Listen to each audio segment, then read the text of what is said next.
அனைவருக்கும் வணக்கம். நீங்கள் நம்ம சேனலுக்கு புதுசுன்னா பக்கத்தில் இருக்கிற பெல் பட்டன் அமைத்தி சப்ஸ்கிரைப் பண்ணிக்கோங்க. தொடர்ந்து எல்லா வீடியோக்களையும் நீங்கள் பார்க்கலாம்.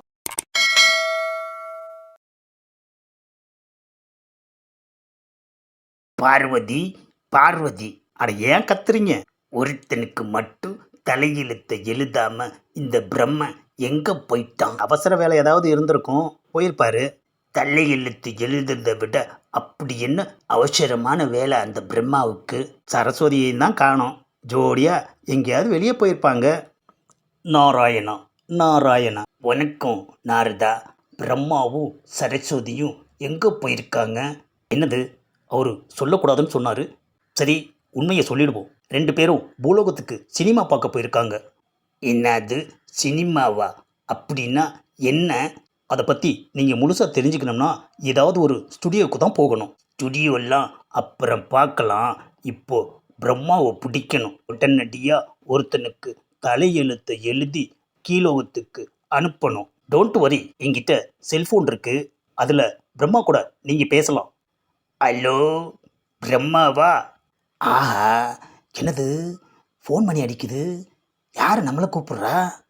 இந்த செல்ஃபோனை வாங்கினதுலேருந்து இது நம்மளை நிம்மதியாக படமே பார்க்க விட மாட்டேங்குது. இதை நாரதன்ட்டு நம்ம வாங்கியிருக்கவே கூடாது. அட என்ன புலம்பிகிட்டு இருக்கீங்க, படத்தை பாருங்க. இந்த செல்ஃபோன் மணி அடிக்குது. அந்த பட்டனை அழுத்தி போட்டு பேசுங்க. Hello, Brahma here. Who is calling? Sivan speaking. ஆஹா, லைனில் சிவன். என்னது, சிவனையே லைனில் நிற்க வச்சிட்டாங்களாக்கும்? இல்லை சரசு, நான் செல்ஃபோன் லைனை சொன்னேன். சரி பேசுங்க. ஆமாம், ஏன் சிவா, நான் இங்கே இருக்கிறது உங்களுக்கு எப்படி தெரிஞ்சது? நாரதர் தான் சொன்னார்.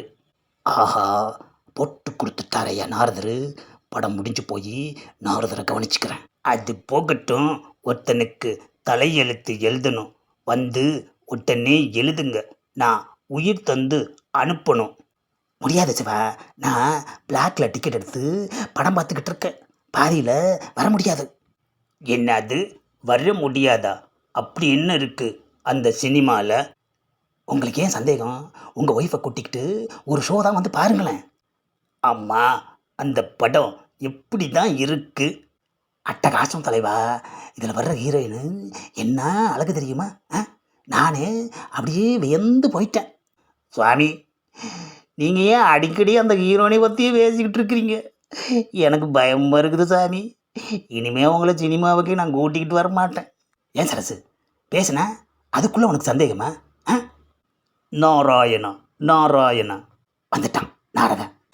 ஏன் நாரதா, உன்ற பேச்சை கேட்டு சினிமாவுக்கு வந்தது எவ்வளோ பெரிய தப்பாக போச்சு. என்ற கணவர் அந்த ஹீரோயினையே நினச்சிட்டு ஜொல்லு விட்றாராக்கும். கவலைப்படாதீங்க, அது வெறும் ஃபிலிம் தான் தேவி. அட போதும், இனிமேல் நீங்கள் ஃபிலிமு காட்டவே வேண்டாம். நான் இப்போவே மேலவும் போகிறேன். ஆஹா, சரசு பாதியிலேயே போயிட்டாலேயா. ஏன் நாரதா இப்படி செஞ்ச? மன்னித்து விடுங்கள், இப்படி நடக்கும் என்று நான் சிறிதும் எதிர்பார்க்கவில்லை. யோ பிரம்மா, கடைசியாக ஒருத்தனுக்கு தலையெழுத்து எழுதணும். வாயா. ஆமாம், லைனில் யார்? அதான் சிவங்கிட்டையும் போட்டு கொடுத்துட்டியா. ஒருத்தனுக்கு தலையெழுத்து எழுதணுமா, என்ன நிம்மதியாக படம் கூட பார்க்க விட மாட்டேங்கிறாரு. இப்போ கடைசியாக ஒருத்தனுக்கு தலையெழுத்து என்ன எழுதுறதுன்னு ஒன்றுமே புரியலையே. நீங்கள் படைத்த படைப்பு தானே இந்த சினிமாவை படைச்சிருக்காங்க. அதனால் ஏனாரதா, நான் அவங்கள அப்படி செய்ய சொல்லி தலையில் எழுதலையே. அவங்க என்னையவே ஏமாற்றிக்கிட்டு இருக்காங்க. அப்படின்னா இனிமே சினிமாக்காரங்களை நீங்கள் தனியாகவே படைச்சிடுங்க. ஆஹா, சிவன் நம்ம உயிரை எடுக்கிறார் ஐயா. இப்போ என்ன பண்ணுறது? ஐடியா. அந்த கடைசியாக ஒருத்தனுக்கு இந்த செல்ஃபோன்லேயே நம்ம தலையெழுத்து எழுதிடுவோம். இந்த பதிவை லைக் பண்ணுங்கள், ஷேர் பண்ணுங்கள், மறக்காமல் சப்ஸ்கிரைப் பண்ணுங்கள்.